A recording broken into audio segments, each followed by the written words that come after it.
Hello, good afternoon, everyone.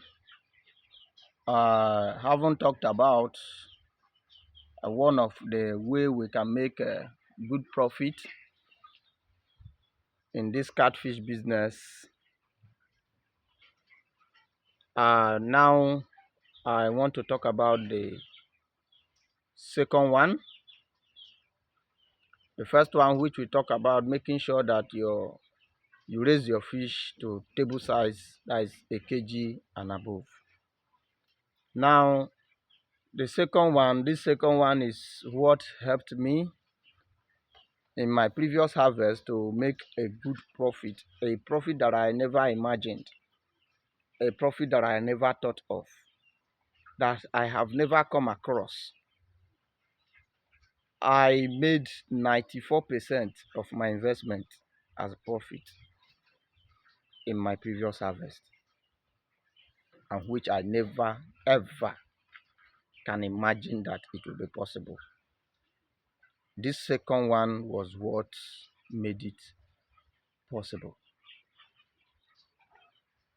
Now, for you to make good profit these days, in this business, in this catfish business, it's not like before.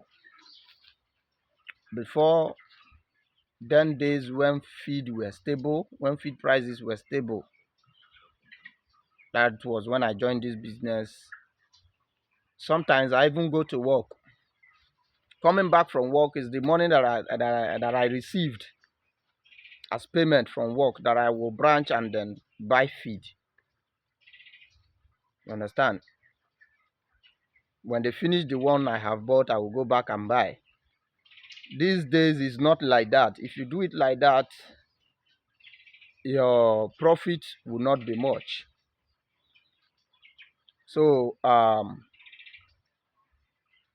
what is it is that you have to make sure you storing of feed. You have to make sure you store your feed. The moment you stock fish, don't waste up to 1 month or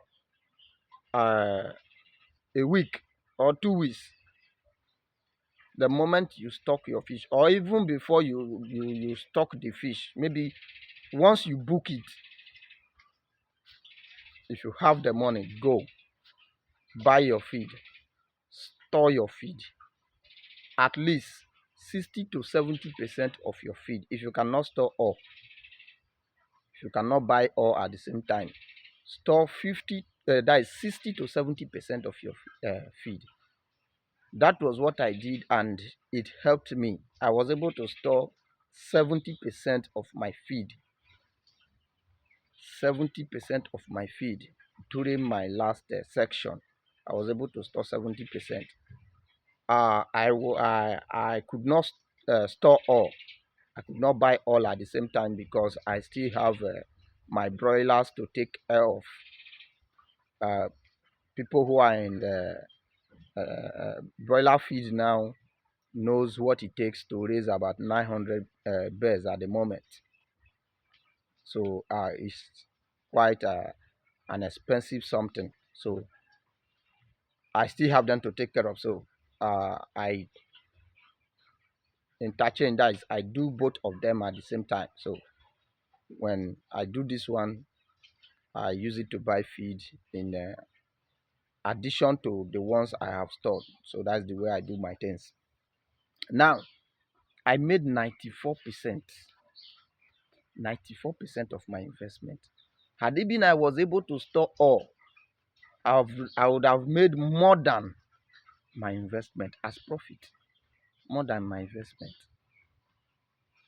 That is to say, had it been I was able to store all, for instance, I invested 500,000, I would have made like 600,000 as profit, which means at the end of the day, I will be selling for 1.1 million. See it? So, storing of feed is one thing that will help you make good profit, because when you store feed, the feed prices are scaling very, very high all the time. So when you store your feed, you find out that there will be at the end of the day before you sell, because it's 5 months, 6 months. Before you sell, the feed, the difference in the price that you used in storing that feed will be much. It will be much. When I stored, that's my previous one. I think I stored at the rate of because sometimes you will go there, they don't have feed, or they don't have the size you want to buy. So those things contribute to the different in prices that I bought them. At first, I bought the first 2 that I bought 15,000 as at then. Second time I bought 15, 16.3. Third time that I went there, I bought 16.8. That was the last. As at then, that was the last I bought. The last price I bought that 2 then. But before I made my sales, 2 was already 20 something thousand. 20 something thousand, because when I started this very one now, I bought 2 at 25,000 plus 25,200.